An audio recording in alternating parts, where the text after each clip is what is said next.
My name is LaRutha Clay. I was the seventh child of Addie and A.T. Odom.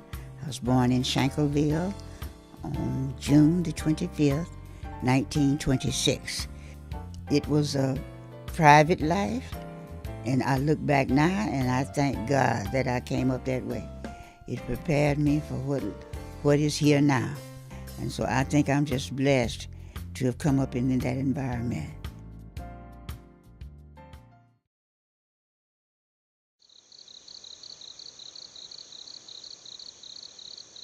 You start at 5 o'clock in the morning, put in water in a boiling pot, and make a fire around the boiling pot.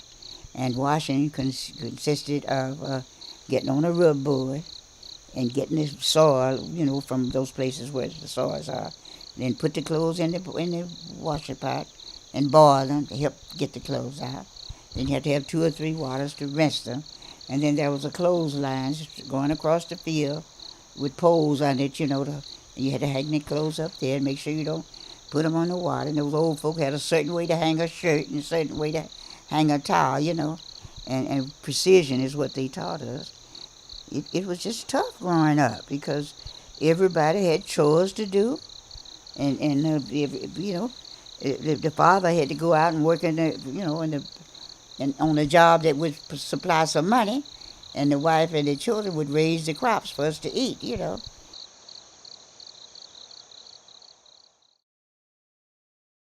Now, our house was up there, where the school was. We had a little store.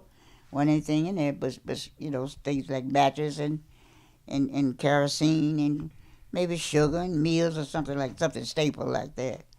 But, and then the churches were in that little area where they still are, and so, but those other children had to walk through the woods. And if it rained, the bushes were wet and everything. At nighttime, they had to get a torch and go through there because animals were out there. Snakes. I remember seeing snakes fighting each other. They'd wrap around each other's tail, and we just were primitive. That's all. Yes, and there were some families that didn't have control over their children, like my parents did, and those children would go out there in the woods and get lost. Somebody said a boy ate a snake. That kind of thing. Yes, Shankleville was just primitive. But we had love. When I was a little boy, it was real nice. I got a chance to play with the animals my dad had, horses and hogs and cows. And I got a chance to be among them and playing with them, and got a lot of experience about at the time how my daddy used to take care of them and make them look first-class animals. And I enjoyed going to our little country school. We had to walk about 2 miles before we didn't have no school bus. We had to walk about 2 miles before we got into the school. And I enjoyed going along with my friends, talking and laughing, going to and from school. I enjoyed that. It was a pleasure to me at that time, and I enjoyed it.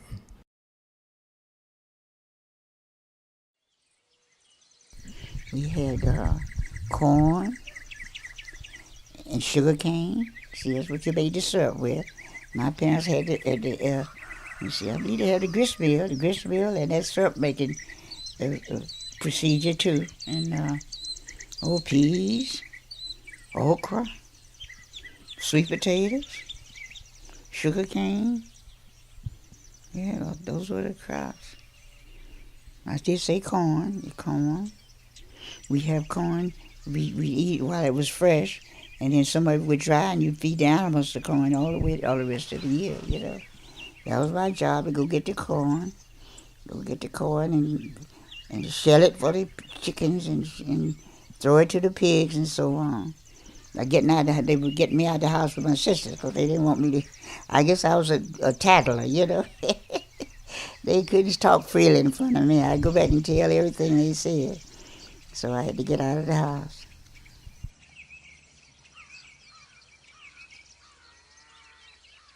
Well, we didn't have segregation because we were all black out there. Mm-hmm. I mean, there was no highway coming through there. Just old muddy trail. And they used to, well, when they got to CCC camp, and the boys from all over Texas came to Newton to a CCC camp, they used to call our village Mudville, teasing us because, the other girls lived on the Blacktop Highway and we lived in Mudville.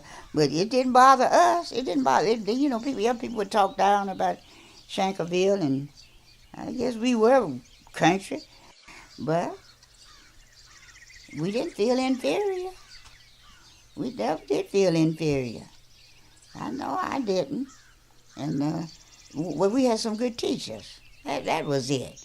And they would bring folk in there to have discussions with us, about hygiene and how to wash your hands and how to brush your teeth. And, we just learned from outside because we had some teachers who were really diligent.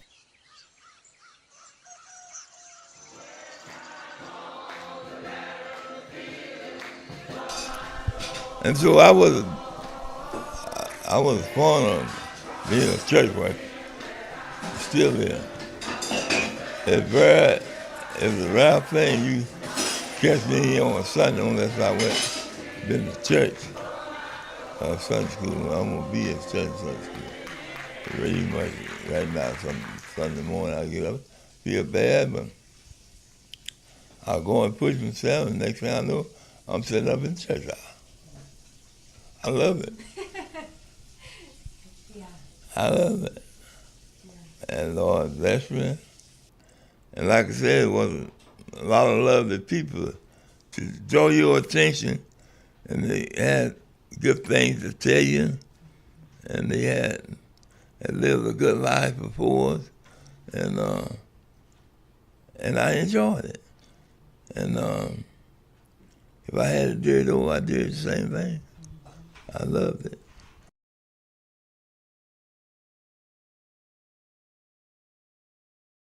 They had the policy of sending the boys off to college, and the girls had to get married. And I was not in the area of getting married. So my English teacher wanted to adopt me. She lived next door in our house.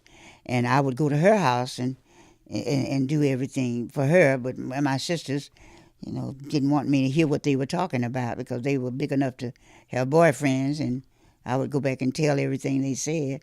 So she inspired me to want to go to college. And they would send the girls to beauty school. So at the end of my beauty school life, I ended up in Orange, and they built a beauty shop for me to operate, but I couldn't fix hair. It wasn't my talent. And so I just learned how to fix hair enough to finance my going to college. And so I went to Prairie View with my little kit, with my makeup stuff, my beauty shop stuff in it, and I'd fix the girls' hair in the dormitory. I'd fix the teachers' hair. I'd fix the male teachers' wives, and I just made it.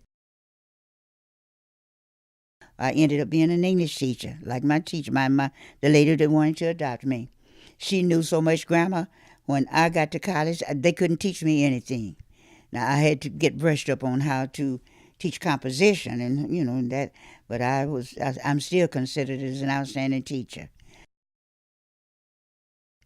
And then I got other girls in Shankleville to go to college. And half of the time, all they needed to do was know to get their foot in the door and find out about applying for a grant or something. So that's why we got started. And, we're just keeping it up. And so I think that's my legacy, that I opened the doors for so many of us to go to college and have a better life. So I'm just proud to be a Shankleville daughter. I just feel blessed, and I'm trying to help the Shankleville students as much as I can.